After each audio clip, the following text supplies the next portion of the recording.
মা যদি খারাপ হয় তারপরও গালি দিও না। মা যদি সমাজের সবচেয়ে ঘৃণিত নারী হয় তারপরেও বলো যে আমার জান্নাত আমার মায়ের পায়ের নিচে। আব্বা জান যদি খারাপ হয় তারপরেও রাগ করিও না। আব্বার সামনে ধমক দিয়া কথা বইলো না, মাথায় ঝাঁকি দিও না, কারণ 3 বছরের ছোটবেলার কথা তোমার তো মনে নাই।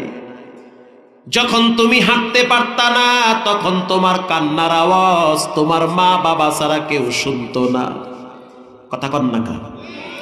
যখন তোমার পকেটে টাকা ছিল না তখন তোমার বাবার টাকা ছাড়া কেউ তোমারে 5 টাকা দিত না।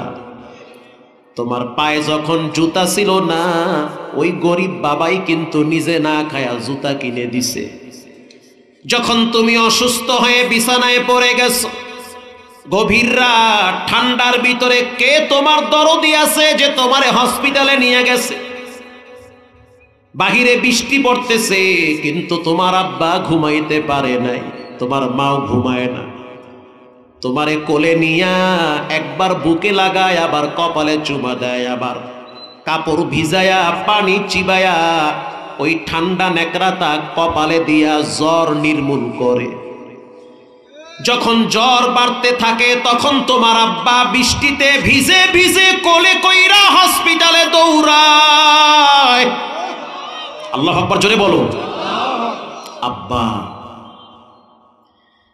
আব্বা যদি আল্লাহর সাথেও বেয়াদবি করে তার ব্যাপার হিসাব সে দিবে, কিন্তু তুমি সন্তান হইয়া বাবার সাথে বেয়াদবি করিও না।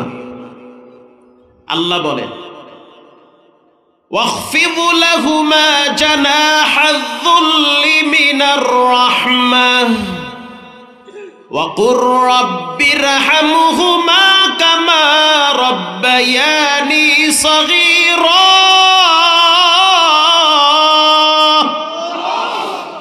আল্লাহ বলে মাহমুদুল হাসান এত ইজ্জত এত সম্মান এমনি এমনি আসে নাই, ওই আব্বার দোয়া আর মায়ের চোখের পানির বরকতে এসেছে। আব্বা আম্মা বুড়া বুড়ি হয়ে গেছে, রহমতের ডানা বিছায়া দাও।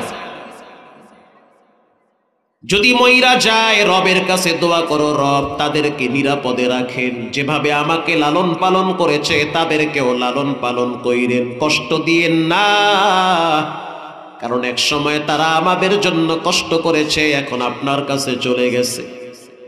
ইব্রাহিম নবী বাবার মহব্বত তো বুঝে, বাপ যদিও বেলাইনে কিন্তু ছেলে তো আর বেলাইনে না। ছেলে বলতে আছে ক্বালা সালামুন আলাইক, মার্জিত ভাষায় ঠান্ডা মেজাজে, আপনি আমারে পাথর মাইরা মারতে চান মারেন, দেশ ছাড়া করবেন করেন, সালামুন আলাইক, আমি কিন্তু মারামারি চাই না, ঝগড়া চাই না, আমি চাই শান্তি। সুবহানাল্লাহ বলেন। এই সালাম মানি সারাসারি সালাম। আপনি নমরুদের পক্ষে যানগা, আমি আমার রবের পক্ষে আছি, মারামারিও চাই না, ঝগড়াও চাই না। কথা ঠিক না বেঠিক? ঠিক। এবার ইব্রাহিম নবী আবার বলে আব্বা শুনেন, শুইনা যান, আমি তো আপনার বেটা। সাআস্তাগফিরু লাকা রাব্বি ইন্নাহু কানা বি হাফিয়া। আব্বা আমি আপনার জন্য আল্লাহর কাছে দোয়া করতেই থাকবো। আপনি যে এত বড় অপরাধ করার পরেও নির্বিঘ্নে আছেন, আমি কিন্তু আপনার জন্য আল্লাহর কাছে দোয়া করব। আল্লাহ বলেন ইব্রাহিম এই দোয়াটা কিন্তু কবুল হবে না। কিয়ামতের ময়দানে তোমার বাবারে মানুষের আকৃতি রাখবো না, তোমার আব্বারে প্রাণীর আকৃতি দিয়ে ফেলাবো, চেহারা কালা বানায় ফেলাবো। কারণ তোমার চোখের সামনে যদি তোমার আব্বারে জাহান্নামে ফালাই তখন তোমার কষ্ট হবে, কিন্তু আমি রব বিচারের ময়দানে তোমার বাবারে মানব আকৃতি দিব না, একটা প্রাণী বানাইয়া জাহান্নামে ফালাবো। তুমি দেখবা বুঝতে পারবা না যে তোমার আব্বা কে কার বাপ কে কার মা।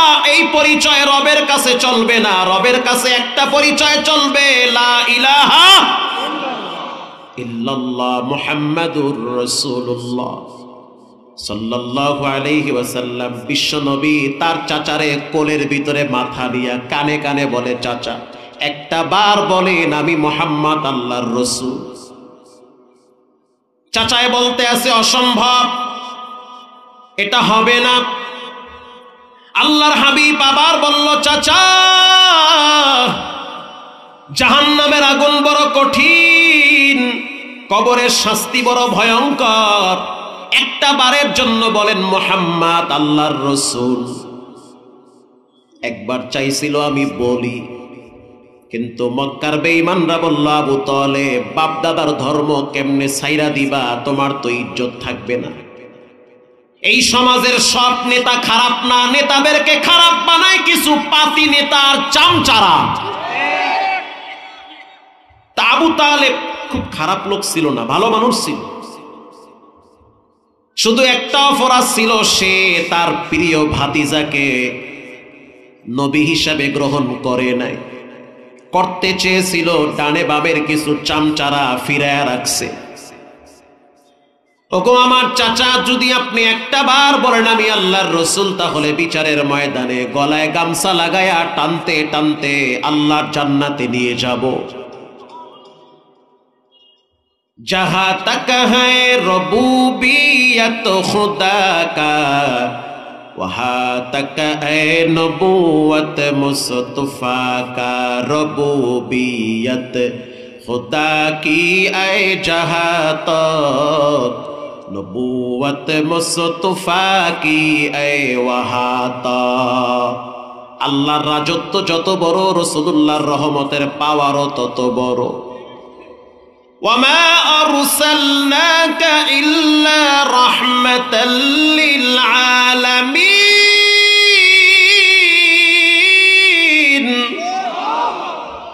শুধু ওজুদাস রহমতাল লিল আলামিন। মসজিদে উশদ হামারো ये জমিন। আল্লাহু আকবার বলেন। আমার মন চাচ্ছে খালি ওই দিকে যাইতে, আল্লাহর হাবিবের ভালোবাসা খালি ওই দিকে টানে আমারে, কিন্তু আলোচ্য বিষয়ে গেছি আরেক দিকে। সূরা আনফাল আয়াত নাম্বার 2। 5টা গুণ থাকলে জান্নাতের গেট খুলে দিবেন কে? ইব্রাহিম নবীকে আগুনে ফালানোর জন্য নমরুদ একটা জায়গায় দাঁড় করাইছে। গোটা পৃথিবীতে সমস্ত মানুষগুলা নমরুদের পক্ষে, শুধু ইব্রাহিম নবী একা তার রবের পক্ষে। তোমার আশেপাশের মানুষগুলা সব যদি ইসলামের বিরুদ্ধে যায়, চলে যাক, একা তোমাকে কোরআনের পক্ষে থাকা লাগবে। ইব্রাহিম আলাইহিস সালাতু ওয়াস সালাম চুপচাপ দাঁড়িয়ে আছেন, তাফসীরে রুহুল মানিতে আসছে। নমরুদ বলতে আছে, আজর শেষবারের মতো তোমার বেটারে বলো, সে কি আমারে আল্লাহ হিসেবে মানে? যদি মানে তো তাকে আমি রাজত্ব দান করব, আর যদি না মানে তাহলে তাকে আমি আগুনে ফালায়া দিব। আগুনে ফালাবার আগে শরীরে কোনো কাপড় থাকবে না।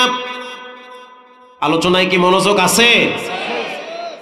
আগুনে ফালাবার আগে শরীরে একটা তাগাও থাকবে না, একটা সুতাও থাকবে না, বিবস্ত্র করে আগুনে ফালানো হবে।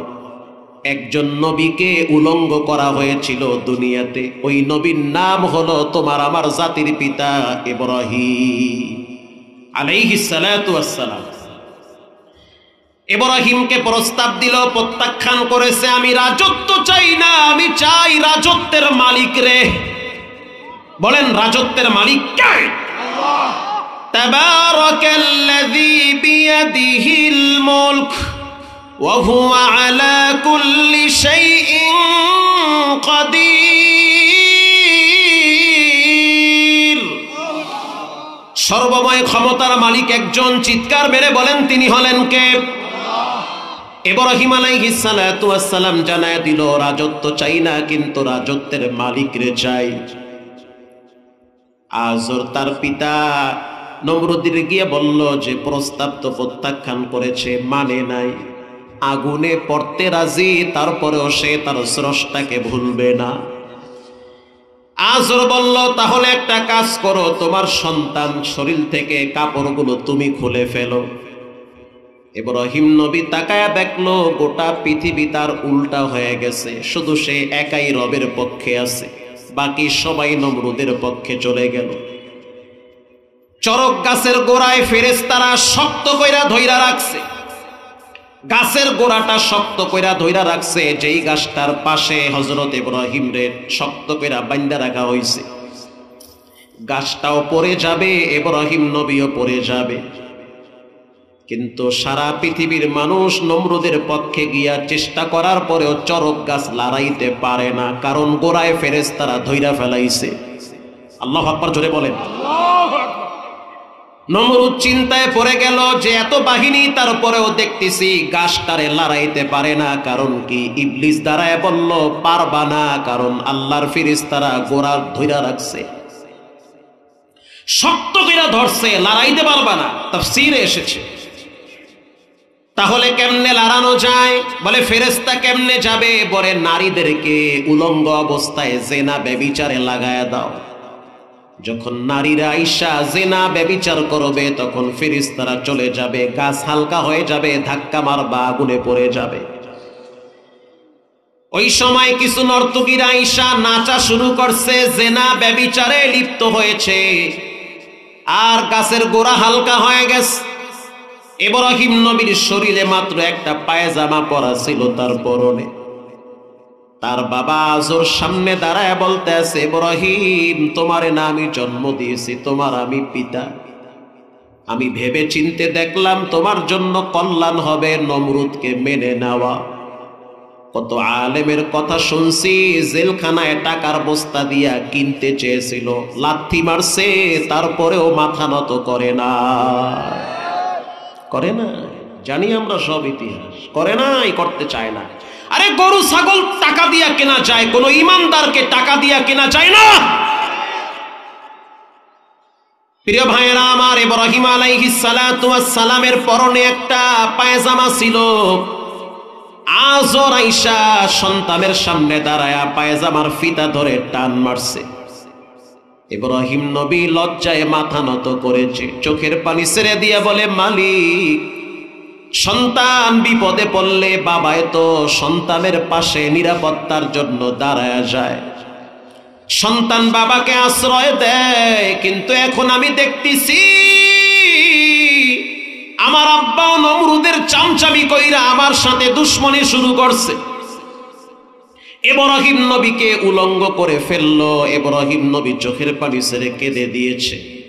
হযরত জিবরাইল আইসা বলতে আছে, ও পয়গম্বর ইব্রাহিম, আল্লাহর আরশ পর্যন্ত গরম হয়ে গেছে, আমরা সহ্য করতে পারি না, আপনি অর্ডার দেন।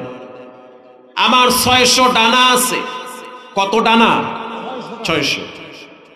আমি সেকেন্ডে সেকেন্ডে মাশরিক থেকে মাগরিব পর্যন্ত যাইতে পারি, চোখের পলকে আমি এক দেশ থেকে আরেক দেশে যেতে পারি। সমস্ত নবীদের কাছে আমি উপস্থিত হয়েছি, আমার অনেক পাওয়ার আছে। একটা ডানা দিয়া যদি আঘাত করি, নমরুদের অগ্নিকুণ্ড সাগরে ভাসবে। আমি আপনার সহযোগিতায় আসতে চাই, আপনি অর্ডার দেন। ও ইব্রাহিমের সন্তান, শুনে নেন। ইব্রাহিম নবী পরিষ্কার জানায় দিল, আমি কেন তোমার সহযোগিতা নিব? তোমার মতো জিবরাইলের কোন সহযোগিতা আমার দরকার নাই। আল্লাহু আকবার, জোরে বলেন। তুমি চলে যাও। ইব্রাহিম নবীকে জিবরাইল বলল, যার কাছে সহযোগিতার প্রয়োজন তার কাছে চাও। তাফসীরের কিতাবে আসছে, ইব্রাহিম নবী জবাব দিল, আমি কেন চাবো? তিনি কি দেখে না? বলেন, আল্লাহ কি দেখে কি দেখে না? আরে আমি ইব্রাহিম তো আমার জন্য আগুনে পড়তেছি না, পড়তেছি কার জন্য? আল্লাহর জন্য। এবার রব্বুল আলামিন ডাইরেক্ট আগুন রে অর্ডার করলেন। চাইলে জিবরাইলের মাধ্যমে আগুন নিভাইতে পারতেন, কিন্তু আল্লাহ সেটা করেন নাই। আল্লাহ ডাইরেক্ট অর্ডার করলেন, কুলনা ইয়া নারু কুনি বারদান ওয়া সালামান আলা ইব্রাহিম আকে লুতফে খেশরা ইবহারে গোল বাখলি নাসনারে রাগন জারে কো। ঈমান কাকে বলে? আল্লাহ বলল, হে আগুন শুনো, আমার ইব্রাহিমের জন্য আরামদায়ক হয়ে যাও, না ঠান্ডা না গরম, শান্তির বিছানা বিছায়া দাও। এজন্য আল্লাহ পাক বলেন, ইন্নামাল মুমিনুনা আল্লাযীনা ইযা যুকিরাল্লাহ, মুমিনদের প্রথম গুণ হবে তাদের সামনে রবের কথা বলা হইলে তাদের কলিজার ভিতরে ভয় চলে আসে। কার? সূরা বুরুজের তাফসিরে আসছে, মা বোনেরা শুনে নেন। আসহাবে উখদুদের ঘটনা সমস্ত তাফসিরের কিতাবে আসছে। বাদশা ইউসুফ যুন্নাওয়াস একজন জালিম বাদশা ছিল, ঘোষণা দিয়েছে, আজ থেকে আমি তোমাদের রব, তোমাদের প্রভু। যারা তাকে রব হিসাবে মানছে তাদেরকে মাপ, আর যারা তাদেরকে রব হিসাবে মানে নাই তাদেরকে আগুনে ফালায়া দিছে। চোখের সামনে হাজার হাজার মুসলমানদেরকে আগুনে পোড়া হয়েছে। একজন মহিলা দুধের বাচ্চা নিয়ে দাঁড়াই আছে। জালেম বাদশা ইউসুফ যুন্নাওয়াস বলে, ও ইয়ামেনের নারী, তাকায়া দেখো, যারা আমারে আল্লাহ মানে নাই তাদেরকে আগুনে পুইরা মারছি। তুমি একজন মহিলা মানুষ, তোমার কোলে একটা বাচ্চা আছে, তাও এখনো দুধ পান করে। তুমি কি আমাকে রব মানবা না আগুনে পুরবা? মহিলা বলতে আছে, লা মা'বুদা ইল্লাল্লাহ, আমার মা'বুদ একজন। চিৎকার মেরে বলেন, তিনি হলেন কে? ইউসুফ যুন্নাওয়াস বলল, তাহলে এবার প্রস্তুতি গ্রহণ করো, তোমার কোলের বাচ্চাটারে আমি তৈলের ভিতরে ভুনা করব। জল্লাদকে ডাইকা বলল, জল্লাদ, একটা ড্যাগ আনো, ড্যাগের ভিতরে তেল ছেড়ে দাও। ধান সিদ্ধ করার বড় ড্যাগ আছে না নাই? এই ড্যাগের নিচে আগুন ধরায় দাও, এরপরে তৈল মাইরা দাও। তৈল যখন টকবক করে ফুটবে তখন বাচ্চাটাকে মায়ের সামনে ফালাবে।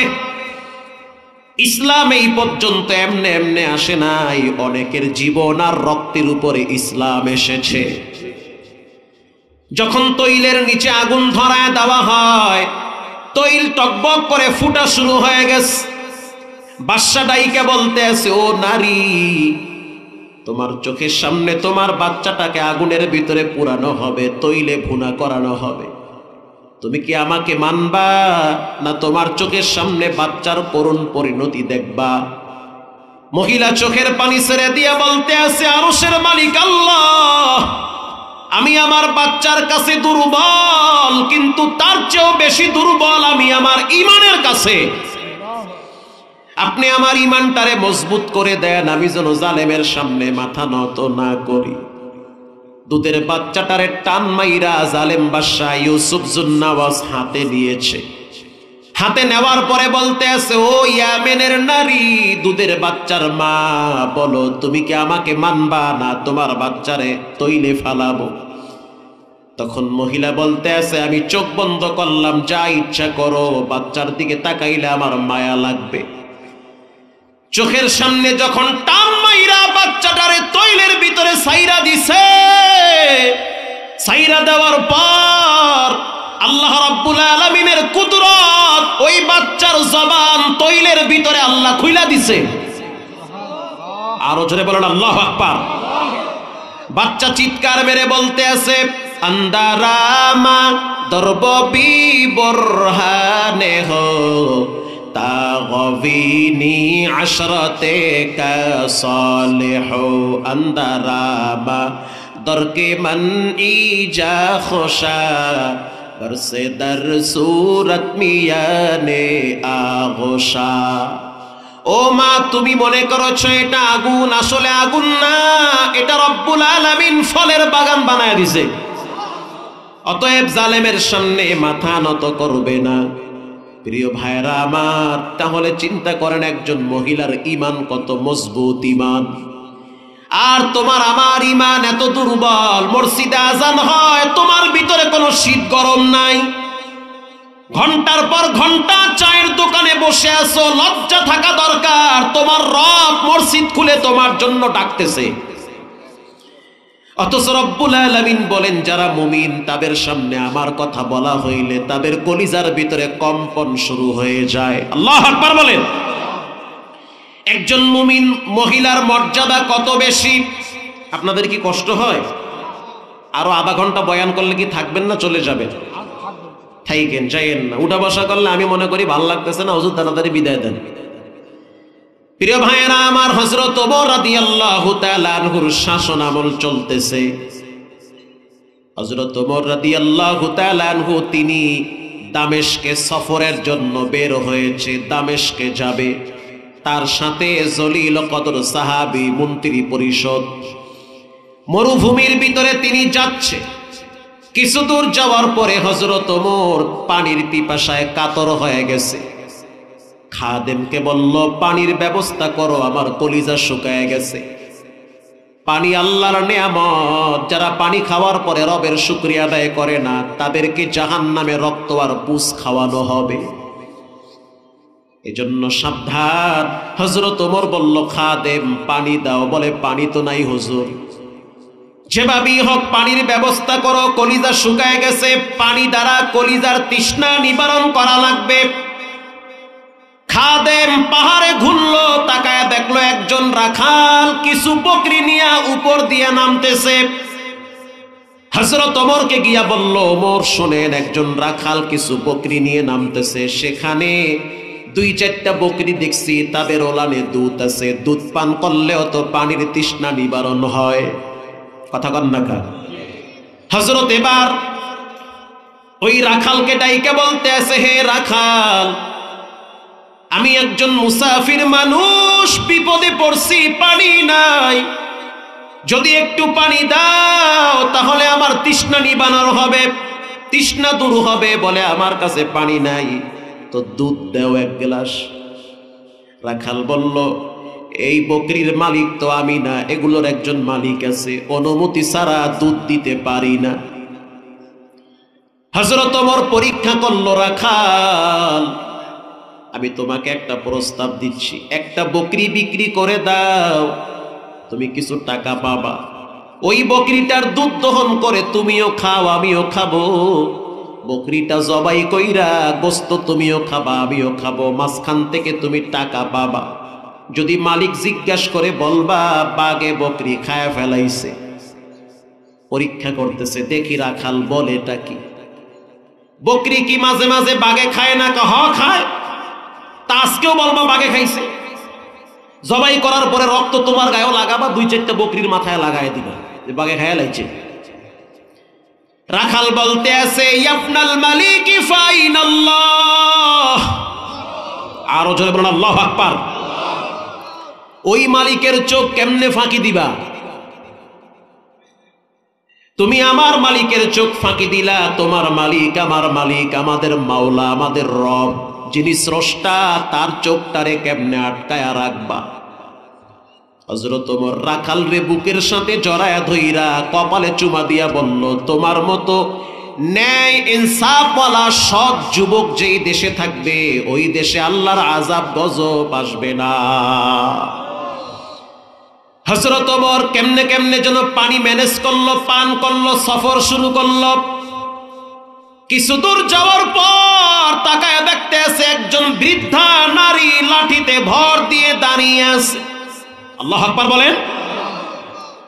একজন মহিলা লাঠিতে ভর দিয়ে দাঁড়িয়ে আছে। হযরত ওমর রাদিয়াল্লাহু তাআলা আনহু দূর থেকে দেখাই চিনতে পারছে, প্রায় 90 বছর বয়স হবে। বৃদ্ধা একজন মহিলা লাঠিতে ভর দিয়া মরুভূমির এক পাশে দাঁড়ায় আছে। হযরত ওমর রাদিয়াল্লাহু তাআলা আনহু উটের পিঠ থেকে নামলেন, মহিলার কাছে গিয়া সালাম দিলেন, আসসালামু আলাইকুম ইয়া উম্মি। ও আমার মা, আপনার উপরে একজনের পক্ষ থেকে রহমত বর্ষণ হোক, তিনি হলেন কে? এটা বলার সাথে সাথে বৃদ্ধা মহিলা বলতে আছে, ওমর, তোমারে আমি চিনি। আল্লাহু আকবার বলেন। আমি কিন্তু তোমারে চিনি। তোমার আব্বার নাম খত্তব, তুমি খত্তবের বেটা, ঠিক আছে না ওমর? হ্যাঁ, আমি খত্তবের বেটা। তোমার নাম ছিল ওমায়ের। কি এর? ওমায়ের। এখন তোমার নাম ওমর। তোমার বংশ আমি চিনি, তোমার কি ছিল সেটাও আমি চিনি। এক সময় তুমি বোকা ছিলা, তোমার আব্বা তোমার নিয়ে আফসোস করতো যে ছেলেটা কেমনে সংসার চালাইবে। তোমার আব্বা মাঝে মাঝে বলতো আমার বেটা ওমর কেমনে সংসার চালাবে, বোকা মানুষ, উঠে পায়খানা করলে লইরা বইতে পারে না, পায়খানা মাথায় পড়তো। ওর যদি পায়খানা করে তুমি যে লড়ে দাঁড়াবা সেই বোধ শক্তি তোমার নাই, তুমি এতটাই বোকা। তোমার আব্বা মাঝে মাঝে চোখের পানি ছেড়ে কাঁদতো আর বলতো আমার এই বোকা সন্তানটা কেমনে সংসার চালাইবে। আর আজকে তুমি অর্ধ জাহান চালাইতেছো। আল্লাহু আকবার বললেন না? আরে অর্ধ জাহানের প্রেসিডেন্ট তুমি। বাদ দিলাম ওমরের কথা, আমার কথাই বলি। যখন আমার আব্বা চট্টগ্রাম নানুপুর মাদ্রাসায় আমাকে নিয়ে গেলেন, তখন ওস্তাদ দেখলো আমার জিহ্বা ভারী, আমি কথা বলতে আমার কষ্ট হয়, জিহ্বা একেবারে মোটা। আসলে জিহ্বা তো মোটা হয় না, মাগার কথা বাইজা পড়ে, তোতলামি ভাব। যখন আমি পড়তে যাই, ওস্তাদ পড়ায় নিকাম্মা বইঠে না রহ, এখানে অযথা বৈশা থাইকো না। আমি বলি নিকাম্মা ঠইঠে টানা রহ, ভাই কই কি বলাই। আবার ওস্তাদ বলে ইস ঢপসে বইট, এখানে বসো, এটা তুমি বলো। তখন আমি বলতে পারতাম না, জিহ্বায় প্যাঁচ লাগতো, কারণ জিহ্বার ভিতরে তোতলামি ভাব ছিল।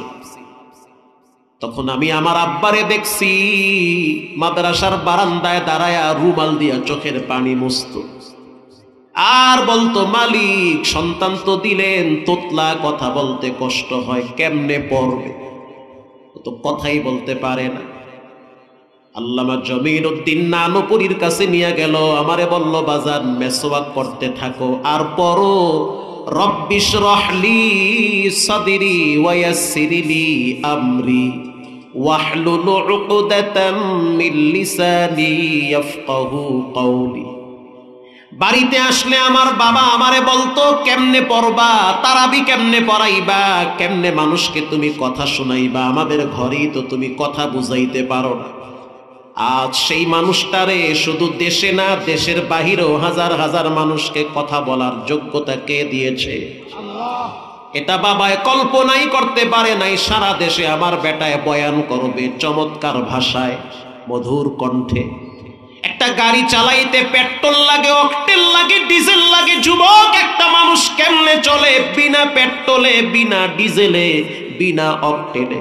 বুঝতে হবে এমনে এমনে চলে না, যিনি চালায় তিনি হলেন কে? এবার এই মহিলা বলতে আছে, ও ওমর তুমি এক সময় নিজের ঘর চালাইতে পারতা না, এখন তুমি অর্ধ জাহানের প্রেসিডেন্ট হযরত ওমর খলিফাতুল মুসলিমিন। বলেন এই ক্ষমতা এই সম্মান কে দিয়েছে?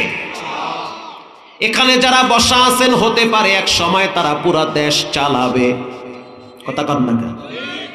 তবে পাবজি আর ফ্রি যেইভাবে চালানো শুরু করছেন নিজের বই চালাইতে পারবেন না, কথা কন না। ফোন দিয়ে কয় হুজুর নতুন বিয়ে হইছে, জামাই আমার দিকে ফিরতেই চায় না, ও মোবাইলের দিকে মোনাজাত ধরছে। ধরছে তো ধরছে, ফজর হইয়া গেছে, আমি পাশে, মহিলা না হিজলা হ্যাঁ বোঝে না, আছে না নাই? খাইছে মোবাইলটা, পুরা গুষ্টি হুদ্দা খাইয়া তামা তামা বানাইছে, শেষ কিচ্ছু নাই। এই মোবাইলের গজবে অনেক মানুষের ঘরে আগুন লাগছে। ভিন্ন আলোচনায় না গেলাম, মূল আলোচনায় যাইতেছি। কষ্ট হচ্ছে? মনে আছে কোন জায়গায়? লাঠিতে ভর দিয়ে বুড়ি মহিলা বলতেছে তোমারে চিনি, তুমি কেটা? তোমার বাবার নাম খত্তব, তোমার নাম ওমায়ের, এখন না তোমার নাম ওমো, তুমি দেশ চালাও, সাবধান। তোমার শাসন আমলে যেন কোনো মানুষ জুলুমের শিকার না হয়। আল্লাহু আকবার জোরে বলেন। এই মহিলা ওয়াজ করতেছে হযরত ওমরকে, ওমর শুনে নাও, তোমার শাসন আমলে যেন কোনো মানুষ নির্যাতনের শিকার না হয়। আর আমাদের দেশে গরিবের সন্তান অপরাধ করলে মামলা খায় 4টা, নেতার সন্তান অপরাধ করলে 60-এর বুদাম খুইলা ঘুরে, কোনো মামলা হয় না, বিচারও হয় না। এই নসিহত হযরত ওমরকে করতেছে একজন মহিলা। হযরত ওমর বলতে আছে, জি আম্মা জান ঠিক কথাই বলছেন, জুলুম বেইনসাফি যেন না হয়, দোয়া চাই। এই মহিলা আবার বলতে আছে, ওমর সাবধান, মানুষের উপরে যেমন হক আছে রবের উপরেও তেমন হক আছে। দিনের বেলায় মানুষের রাজত্ব করবা, রাত্রি বেলা রবের কদমে সেজদায় নত হবা। দিনের বেলায় তুমি তোমার দায়িত্ব পালন করবা, জনগণের হক আদায় করবা, আর রাত যখন গভীর হবে জাহান্নাম থেকে বাঁচার জন্য রবের কদমে সেজদায় পড়ে থাকবা। হযরত ওমর বলতেছে, আম্মা জান ঠিক কথাই বলছেন আপনি, কারেক্ট কথা আপনার। আল্লাহর নবীর সাহাবী, আল্লাহর নবীর জলিল কদর সাহাবী আমর ইবনুল আস রাদিয়াল্লাহু তাআলা আনহু বলতেছে, আমিরুল মুমিনিন, আপনি রাষ্ট্রীয় প্রেসিডেন্ট, আপনার জন্য মানুষ অপেক্ষায় আছে, কোথার না কোথার একজন মহিলার বয়ান দাঁড়ায় দাঁড়ায় শুনতেছেন, চলেন। হযরত ওমর বলতে আছে, সাবধান, আমার যদি জরুরত না থাকতো, নামাজের টাইম যদি না হইতো, আমি ঘন্টার পর ঘন্টা দাঁড়াইয়া বয়ান শুনতাম, প্রয়োজনে আমি রাষ্ট্রীয় সফর বাতিল করে দিতাম। আল্লাহু আকবার, জোরে বলেন। বলার সাথে সাথে নবীর সাহাবী আমর ইবনুল আস ঠান্ডা হয়ে গেছে, বুঝতে হবে এই মহিলা যেন তেন মহিলা না, পাওয়ারফুল মহিলা। হযরত ওমর রাদিয়াল্লাহু তাআলা আনহু সাহাবীদেরকে বলল, চিনো মহিলাটার মর্যাদা কত বেশি। আম্মা জানেরা শুনে নেন, নায়ক নায়িকা গায়ক গায়িকাদের অনুসরণ করবেন, নিজের ব্যক্তি জীবনে পারিবারিক জীবনে দুনিয়া আখিরাতে কোনোদিন শান্তি আসবে না। আপনাদের আইডল, আপনাদের অনুসরণীয় হবে মা খাদিজাতুল কুবরা, আয়েশা সিদ্দিকা, তারা হলো মহিয়সী নারী। তাদের পদঙ্ক অনুসরণ যারাই করেছে তাদের জন্য জান্নাতের রাস্তা খুলে দিয়েছেন কে? হযরত ওমর বলল, এই মহিলার নাম হইল, এই মহিলা একজন দামি মহিলা, জলিল কদর দামি মহিলা, খাওলা বিনতে সালাবা। তাফসীরের কিতাবে আছে খাওলা বিনতে সালাবা। এই মহিলার এক সময় রূপ ছিল, যৌবন ছিল, সৌন্দর্য ছিল। তার স্বামীর নাম হলো আউস। স্বামীর নাম কি? হ্যাঁ, আউস না, কিন্তু তার স্বামী হলো প্রচন্ড বদ মেজাজি। একদিন দুপুরের টাইমে খানা পাকাইতেছে, মহিলা বসে আছে, তার স্বামী ঘরে আইসা বলল, বিবি তাড়াতাড়ি খানা নিয়ে আসো। কি কষ্ট হচ্ছে নাকি আপনাদের? এই লোকে কইছে আমি 10টার সময় আমার উড়াইবে, খানা নিয়ে আসো। স্ত্রী বলতে আছে, ও স্বামী আমার, একটু অপেক্ষা করেন, খানা পরে আনতেছি, এখনো হয় নাই। আউস বলতে আছে, খানা লাগবে না, তুমি আমাকে পার্সোনাল সময় দাও। আমি পুরুষ মানুষ, তোমার স্বামী, হালাল স্ত্রী, আমার মন চাচ্ছে তোমার সাথে আমি একটু পার্সোনাল সময় কাটাবো। এরপরও ভাঙ্গে কওয়া লাগবে, কি কাটাইবে, কি কওয়া লাগবে, আমাকে একটু সময় দাও তুমি। স্বামী বলতে আছে, স্ত্রী বলতে আছে, সাবধান, দুপুরের টাইম, বাচ্চাগুলা খাবার খাইতে আসবে, তোমাকে আমি সময় দিব, রাত তো আছে, এত ব্যস্ত কেন? আউস, কিছু মানুষ আছে তেরা মানুষ, যা বুঝবে হেইটাই বুঝবে, সময় কেন দিলা না, যা তুই আমার মায়ের মতো, জিহার তালাক। তৎকালীন সময় যদি বলতো তুই আমার মায়ের মতো, বলার সাথে সাথে স্ত্রী তালাক হয়ে যেত। আরবের কুসংস্কার, এটাকে বলা হয় জিহার তালাক। এই তালাক দেওয়ার সাথে সাথে মহিলা চোখের পানি ছেড়ে কান্দা বলে, ও স্বামী আমার, কি কাম করলা, এতটুকুন কারণে তুমি আমারে তালাক দিলা, এটা তো তোমার ঠিক হয় নাই, তালাক তুমি কেন দিলা? আউস বলতে আছে, যেহেতু আমি দিয়াই ফেলাইছি, এখন কিছুই করার নাই, দিছি তো দিছি, এখন আর ফিরে নেওয়ার সুযোগ নাই। মহিলা এবার নবীর দরবারে চলে গেছে। আল্লাহু আকবার বলেন। নবীর দরবারে গেছে, গিয়া বলতে আছে, আল্লাহর হাবিব, ওগো সরকার, ওগো সরদার, আমি একজন সম্ভ্রান্ত ফ্যামিলির মহিলা, আমার স্বামীর নাম আউস, আমার 7টা সন্তান, আমার রূপ লাবণ্য যৌবন সব আমি আমার স্বামীর জন্য বিসর্জন দিয়েছি, তাকে আমি দিয়ে দিয়েছি। এখন আমার স্বামী আমাকে জিহার তালাক দিছে, তুই আমার মায়ের মতো, এটা কেন বলল? আপনি একটু জানায় দেন এই তালাক হয় নাই, আপনি একটু বইলা দেন এই তালাক আমি মানি না। আল্লাহর হাবিব নিজের থেকে কিছু বলে না, নবী যা বলে একজনের পক্ষ থেকে বলে, চিৎকার মেরে বলেন তিনি হলেন কে? মা ইয়ানতিকু আনিল হাওয়া ইন হুয়া ইল্লা ওয়াহয়ুন ইউহা। নবী নিজ থেকে কিছু বলেন না, রব যেটা বলে সেটা নবী করে। মা আয়েশা বলেন, আমি তখন ঘরের ভিতরে বসা, একজন মহিলা আয়েশা বলতে আছে, হুজুর আমারে তাড়াতাড়ি বাঁচান, আমার স্বামী আমাকে জিহার তালাক দিছে। আল্লাহর হাবিব চুপ, কিছুই বলেন না। মা আয়েশা বলেন, চলে যাও, নবী নিজের থেকে কিছু বলবে না যতক্ষণ না কোরআনের আয়াত নাজিল হবে। মহিলা বলতে আছে, ওগো আল্লাহর হাবিব, আপনি একটু আল্লাহরে বলেন, আল্লাহ যেন আমার ব্যাপারে সিদ্ধান্ত দেয় যে এই তালাক হয় নাই। কথা কি বুঝতেছেন? আল্লাহরে বলেন। আল্লাহর হাবিব কিছুই বললেন না। মহিলা বলতে আছে, ও রহমাতুল লিল আলামিন, যদি আল্লাহরে না বলেন তাহলে আমি বইলা দিতেছি। আমি আল্লাহরে বলতেছি, আপনি যদি না কন তাহলে আমি কই। রাসূলুল্লাহ আয়েশা দিয়া বলল, তাইলে বলো তুমি। মহিলা কিছু দূর যাওয়ার পর সেজদা, এই যে বালুর উপরে সেজদায় পড়ে বলতে আছে, আল্লাহ আপনি আমারে বাঁচান, আপনি ছাড়া আমার কোনো উপায় নাই। আপনি একটু আপনার নবীকে জানায় দেন যে তালাক হয় নাই, আমি বাচ্চাগুলা নিয়ে কার কাছে যাব? ৬-৭টা বাচ্চা, সৌন্দর্য নাই, রূপ লাবণ্য হারায় ফেলাইছি, কার কাছে আমি যাব? মা আয়েশা রাদিয়াল্লাহু তাআলা আনহা বলেন, আমি তাকাইয়া দেখলাম আল্লাহর নবীর চেহারা থেকে ঘাম ঝরতেছে, মনে হয় কিছু নাজিল হইতেছে। একটু পরে আল্লাহর হাবিব বলতেছেন, ওগো আয়েশা, মহিলাটারে ডাক দাও।